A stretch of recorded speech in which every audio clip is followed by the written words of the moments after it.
Hey, welcome in. Well, Rebel News is a very popular, independent, conservative news outlet in Canada. And of course, they are hated by the rest of all the corporate media in Canada. They're hated by the Liberals, by the NDP, by Trudeau himself. But they're very, very popular. Let me show you something. Here's from Social Blade. This is how many subscribers Rebel News has on YouTube. 1.45 million. That's a lot. That's an awful lot. A lot of people want to hear what they have to say. They're kind of a unique voice, especially considering their large audience. And if you're not familiar with Rebel News, they're not just like this rah, just support, anything that any conservative politician says. No, far from that. I mean, they certainly do not like the NDP. They certainly do. The NDP is basically like the Communist Party in Canada, more or less. But they certainly don't like them. They don't like the Liberals. They certainly don't like Justin Trudeau. But they're very critical of conservatives in Canada as well, conservative politicians, the Conservative Party. They're not just shills. They really are genuinely independent. They don't have like big, huge corporate backing. They don't get, money from the government like the rest of the news outlets do in Canada. They're independent. And they say what they want to say, and it gets them into a bit of trouble. I mean, here's an example. Ezra Levant, he's the head honcho at Rebel News. Ezra Levant wrote a book critical of the Liberals. Now he's being investigated. And underneath the headline it says, "Can anybody give me the name of any other book ever which has been the subject of an investigation by the Commissioner of Canada Elections?" And why did they go after him? Because he wrote a book critical of the Liberals. And then he advertised it. He advertised the book that he wrote. This is very normal when you're selling something, right? You advertise it. But what happened? The elections commissioner wrote to him that he thereby, quote, contravened the Canada Elections Act, having incurred over $500 on elections advertising expenses. Totally absurd. Of course, it went nowhere. Kind of feels like harassment, right?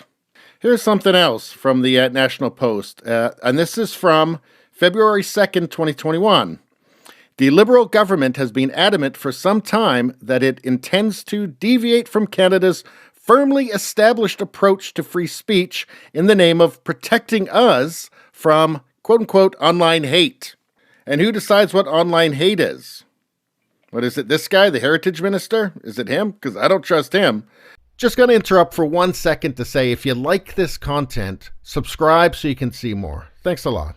And let's see, the Heritage Minister's mandate letter lays it out plainly. It proposes that a new regulator be empowered to demand internet platforms scrub illegal content, including hate speech, within 24 hours or face significant penalties.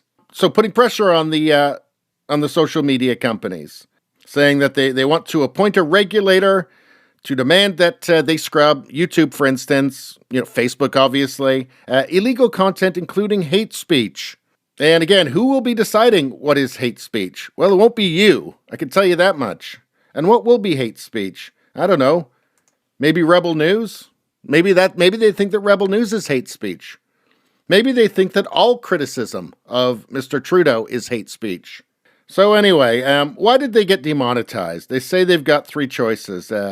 If we stop criticizing the lockdown, they say, that'd be YouTube, that we can reapply in 30 days and get our ads back. But we have to stop saying what we say. We have to say what they say. So they're saying that if they stop criticizing the lockdown, I think people should be able to criticize the lockdown. I think a lot of people criticized it, at least to some extent, right? Everybody's got something to say about it. These kind of ultimatums here, they don't seem very healthy to me in a democracy. And this is costing them big, $400,000 a year. That's what they're saying that they stand to lose.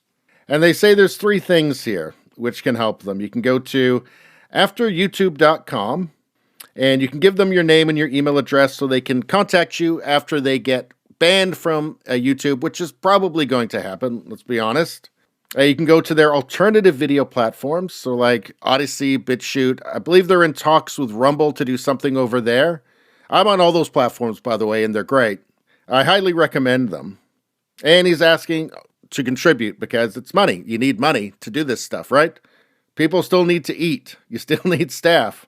So if you do want to help them out, there'll be a link to this in the description, so you can go there. But I do wonder if this has anything to do with, for instance, this is what we were talking about wanting to, get a regulator who will demand internet platforms scrub illegal content. I wonder if they're getting a head start on that. Because really, when they say hate speech or whatever, it's just anything that they don't like, right? I mean, it's thrown around so much now that it doesn't really even mean anything anymore. It just means, we don't like what you're saying. We're just going to call it hate speech. And now you're gone. Anyway, that's all I got to say about that. Please subscribe, like, and share. That really helps me out. If you just like to listen, there's the podcast Radio Baloney. It's on pretty much every platform. If you look for it, you will find it. Thank you very much. I'll see you next time.